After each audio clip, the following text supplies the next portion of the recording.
up? Welcome to a new weekly vlog. I thought I'd just jump in and sort of introduce the vlog because I started yesterday, but I didn't I didn't do an introduction. So basically this is just gonna be me getting my life together. After I had my wisdom teeth removed, I had all four of them taken out last week, and it took me out for almost a week. And I only basically got back to my feet yesterday. Yesterday was when I actually started feeling a lot better. I had my stitches out, which was giving you some reading updates. So first off, I'm gonna tell you the fun stuff. So the stuff that I'm reading by myself. So I started this yesterday or the day before yesterday. That's A Month in the Country by Carr. It's a really short book. It's like 100, I don't think it's 110 pages. I'm on page 38 and so far I'm liking it. I can't really tell you that much about it. I can't tell you. A Month in the Country. We are following Tom Birkin.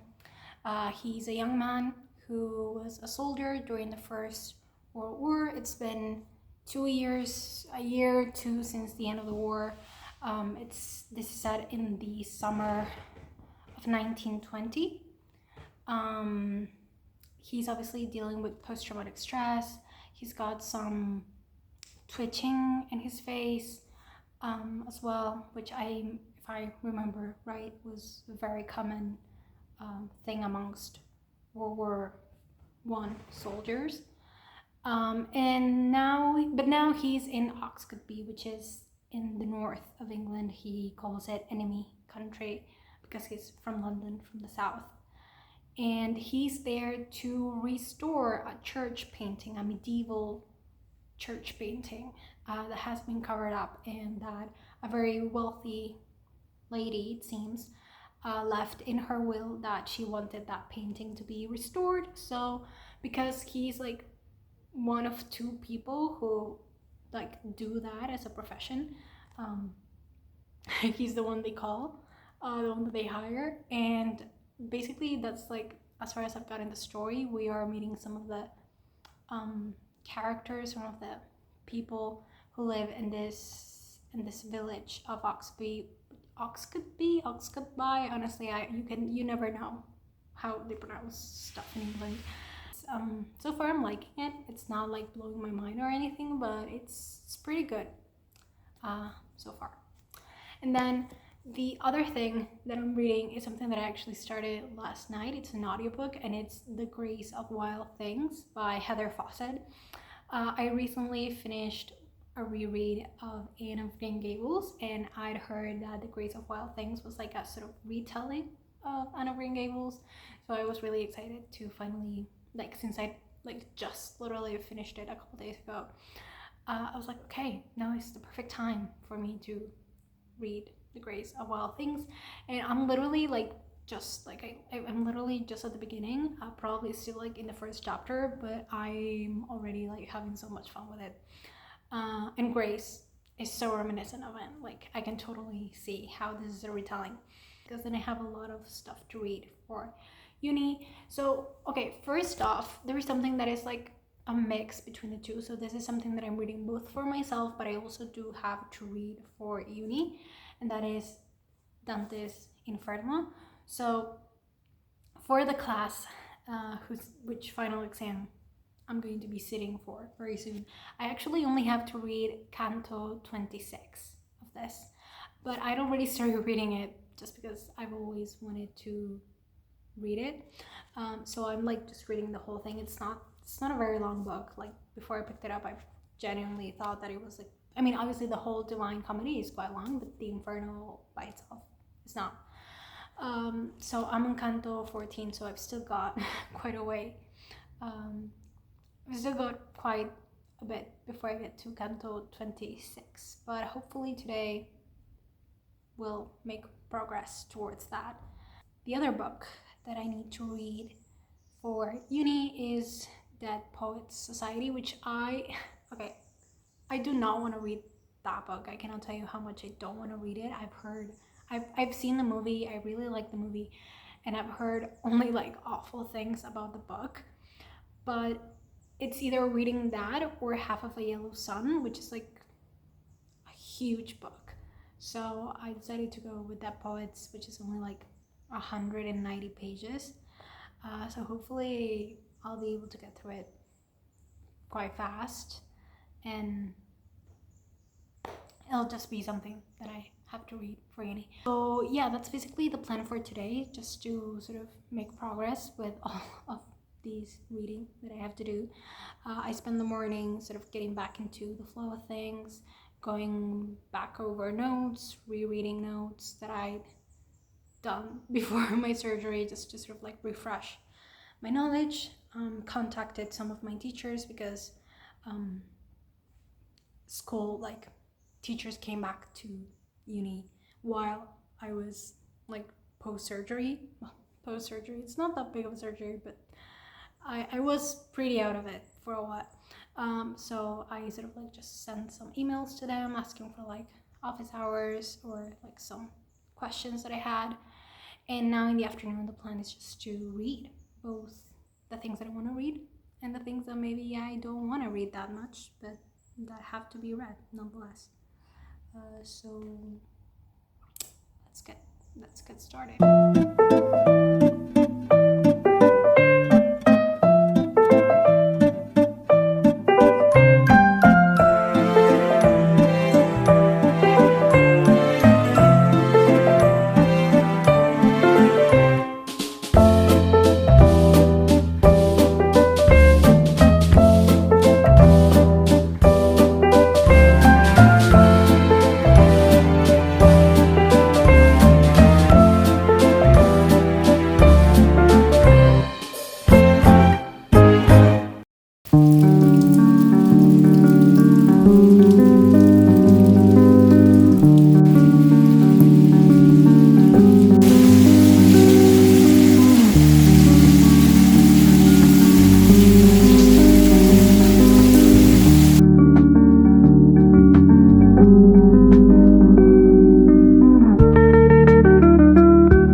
So it's a couple of days later. Actually, I think the last clip is from Sunday and it's now Wednesday afternoon. So I'm about to sit down to do some studying, but before that I wanted to just like jump in real quick and give you a few reading updates. Still listening to The Grace of Wild Things. I think I'm like over halfway done with it, and I'm having a really great time with it. It's great. It's real fun. Again, very reminiscent of Anne of Green Gables, although obviously it doesn't like strictly follow, like it's not like a strict retelling, but yeah, it is quite loyal. I will say, I think it's more loyal in spirit than in anything else. Like it really has the spirit of Anne of Green Gables. And but yeah, I'm having so much fun listening to that. Every time I'm cleaning or when I'm cooking, I'll just like put it on, and it's real fun.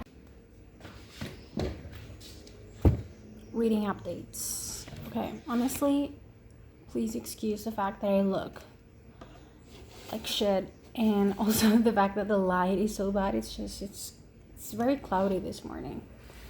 Honestly, I'm not complaining because I am done with summer. I need autumn to hurry.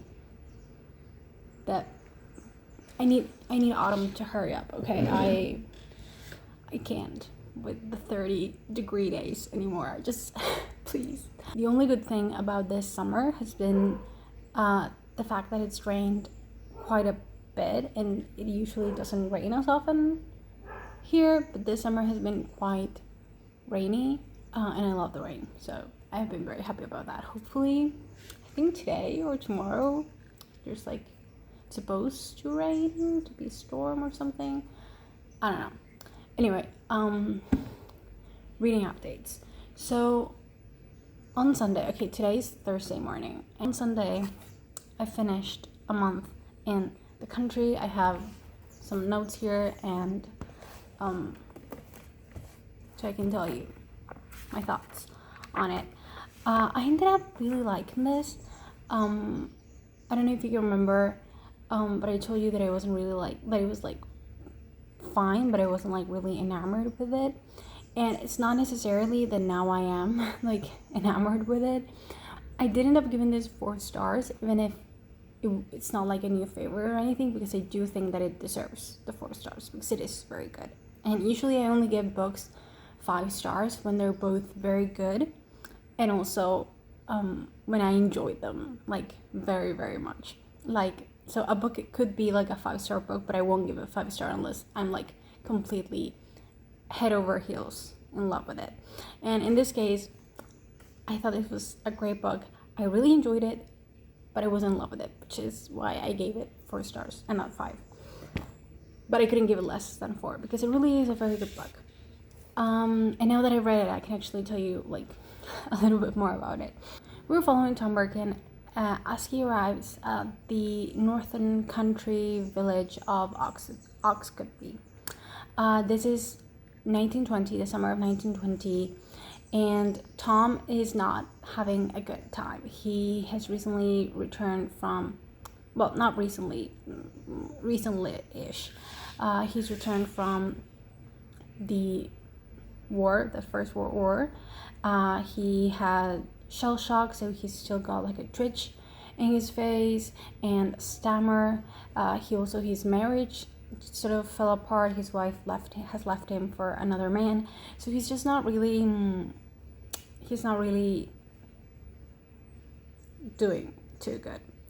And so he gets to Oxford because he's been hired to uncover a medieval painting in the village church, by a very rich but sort of eccentric old woman who is I thought we would meet her, but it turns out that she's already dead. But it was one of the conditions of her will that the church painting be uncovered in order for her for any money of hers to be given to the church. If the painting wasn't uncovered, basically the church wouldn't get the money that she had left it, which is why they very reluctantly sort of hire Tom to come and uncover the painting. And basically that's it. That's all that happened. That's the whole plot of the book is just Tom sort of uncovering very slowly, very mindfully, uncovering this medieval painting. Obviously during his stay, which is only again a month, just 4 weeks, he gets to know a little bit the people that live in the village. He also befriends another sort of stranger in the village who has been hired to find the grave of one of the same woman who hired Tom to uncover the painting. She also hired this other man to sort of try and find the grave of an ancestor of hers that was excommunicated. Anyway, so he befriends this other man, Moon. He also obviously befriends the station master and his family. He doesn't exactly befriend the vicar, but he does sort of befriend his wife. And it's such a slow, quiet book. I really like the descriptions of the landscape, of summer, of the slow ways of the country, or the way that life sort of moved so much more slowly back in those days and back in those parts. I also really like that the story felt very real. So usually when you're reading a story, you are aware that many of the things that are taking place, many of the events, you can see the hand making all of it happen, right? You're aware that this is a story, and so there's someone behind the story making all of this happen, all of these things happen. When in reality, in real life, a lot of the time, stories aren't really, they don't really follow a sequence of events that all trigger each other and culminating to some great climax. That's not really how real life works or real stories work. And that's what I really like. And there's nothing wrong with that. I mean, when you're reading a book, you are sort of looking for something different from real life. But it was a really like rare treat to get to read a story that truly like reflected the way that stories usually happen in real life. And it's a lot. What I wrote in my journal was that a lot of the stories sort of, it's not so much what happens sort of like outside, but rather it's a lot about like what happens inside of Tom. And because obviously it is his perspective, and so we do spend a lot of time in his head. And so like most of my favorite like parts of this is just that it's just like sitting there with Tom as he's working on uncovering this mural.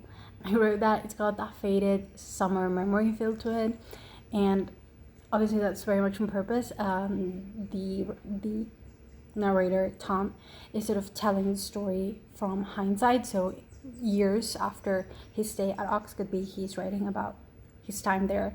And so obviously like the narration is imbued with a lot of like nostalgia for that time. But yeah, I really liked it. And I do recommend it. It's very short, so it's not like a book that will take you a very long time to read. And yeah, as you can see, I actually ended up marking quite a few passages that I really liked. As for my other books, I haven't really made any progress on the Inferno since I last told you about it. I'm still on Canto 18. It's been kind of hectic. I've been really like just focusing on studying because exams are just around the corner, so I haven't really had time to sit down and read this. So hopefully maybe in the next couple days I'll be able to get back on it. Then after I finished A Month in the Country, I picked up Loveless by Alice Oseman. This is a reread. I've read this once before. I really enjoyed it, and so I decided to just pick it up as something that I could read at night when I get into bed, something that that's a little bit more light, and just like doesn't really take that much mental energy, and won't tax my brain when I'm already like tired and done for the day. But we're following Georgia, who's starting her first year of university, and we're sort of following her as she tries to navigate relationships, particularly when it comes to romantic and like sort of sexual relationships. Georgia's never been in a relationship before. She's never been kissed. She's never really even like had a real crush on anyone. This book obviously does sort of, and this is not a spoiler, I mean it's in the cover of it, it does sort of like talk about asexuality or aromanticism. I hope I'm saying that right. It also talks, of course, a lot about platonic love and friendships, and that is one of the reasons why I love this book so much, because it really explores the depths and the limits, which really there are no limits, to platonic love, and the way that different kinds of love are perceived and valued in society, how usually romantic love is sort of like prioritized or considered to be much more important or much more momentous than friendship and platonic love. So yeah, I really love this, and I'm very excited to sort of get back. I'm just very excited to sort of like read it again. Hopefully I'll love it just as much as the first time around. And then the other book that I picked up, and I've literally only read 2 pages of this, but I already sort of like really liked it, but I am aware that it's going to be a tough read in the sense that it's going to be a book. It's the kind of book that takes all of your you have to put all of your mental energy, and you have to be like fully prepared. Like, it's not the kind of book that you can just like lie back with and like relax. No, you have to be constantly like thinking, or it's just gonna fly right over your head.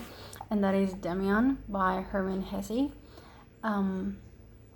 can't tell you too much because I've only read the introduction, like the first 2 pages. But I really liked what I read. And yeah, all I know about this is that this was written post World War I, so it deals a lot with like it deals a lot with the disillusionment that came after World War I, and we're following Emile Sinclair. That's a really cool name, Emile Sinclair. I think it's sort of like a coming of age story. Well, maybe not a coming of age story, but I'm pretty sure that we're following him from childhood to adulthood. And I think that it might be set in a boarding school as well. But that's all I know so far. But yeah, those are my reading updates. And now I really have to get back to studying. So, ciao for now.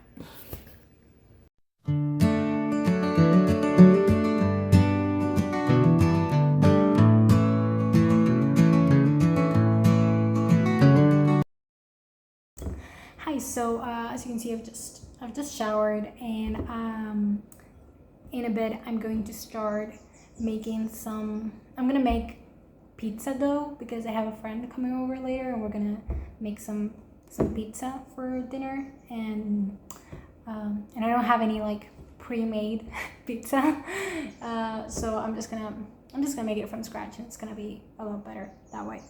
But I thought I'd give you a few reading updates. So I have, I think, an hour and a half left on The Grace of Wild Things. So hopefully I'll finish that tonight. And I also am 100 pages into Loveless. I put this thing on because I had it on my purse yesterday, and I didn't want it to like get hurt. I didn't want it to get like all, although as you can see it's already a little bit, I didn't want it to get dirty in my purse, so I just wrapped it up on that.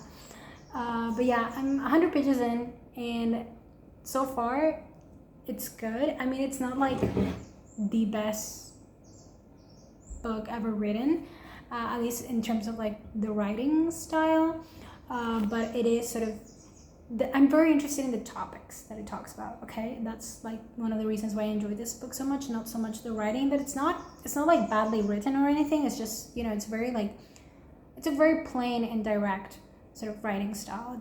There's nothing like very special or unique about it. But I am very interested in like the story and the topics that it discusses. So yeah, we have now been introduced to Rooney, who is George's roommate, and she's a very interesting character. I've already put a few tabs.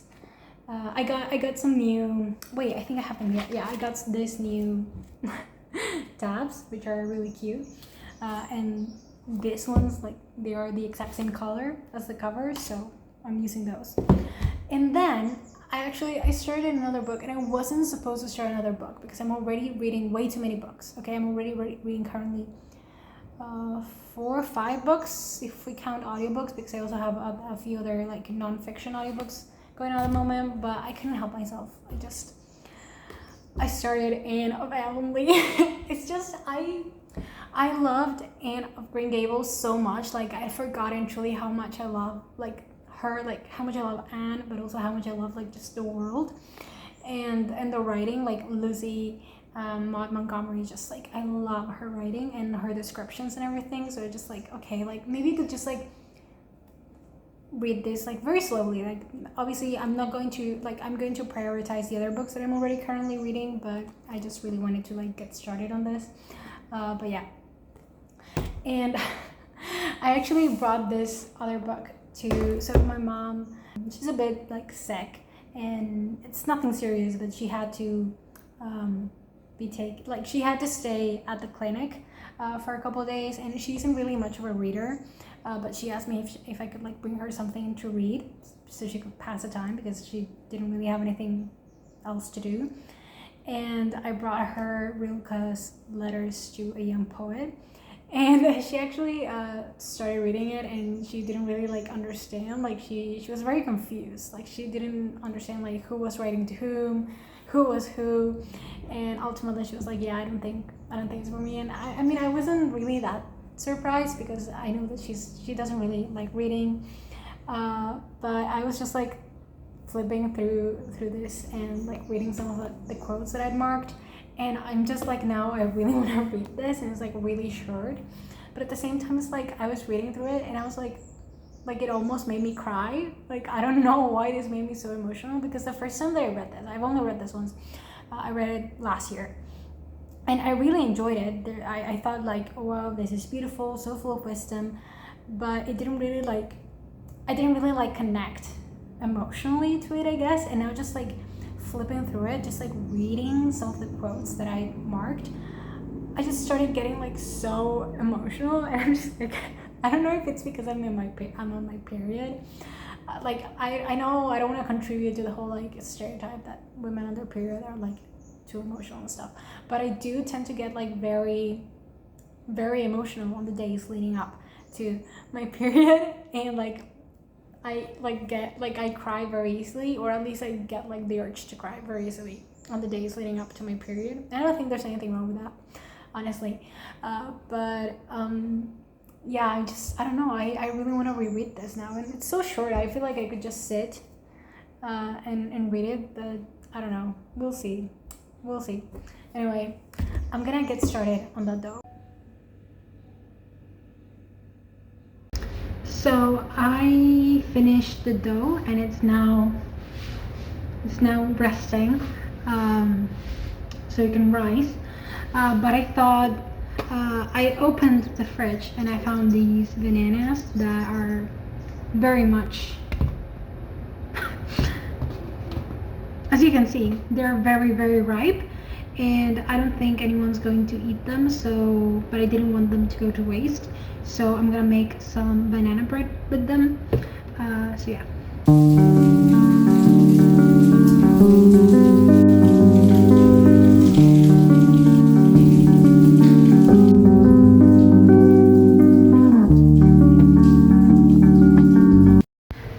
Hey, so I don't know if you can hear, but it's raining. It's about like 8:30 right now. I'm just sitting here writing on my journal. I used to journal every day, or every like a couple days, for quite a while actually, and especially when I went on like trips and stuff, I tried to write every day, and then I just last year I sort of fell out of the habit of it, so I'm just trying to get back into the habit of writing every day. My dream is to eventually one day become a writer, like officially a writer, and I really think that the act of just like writing every day, even if it's just not necessarily, creative writing, but just the act of like journaling,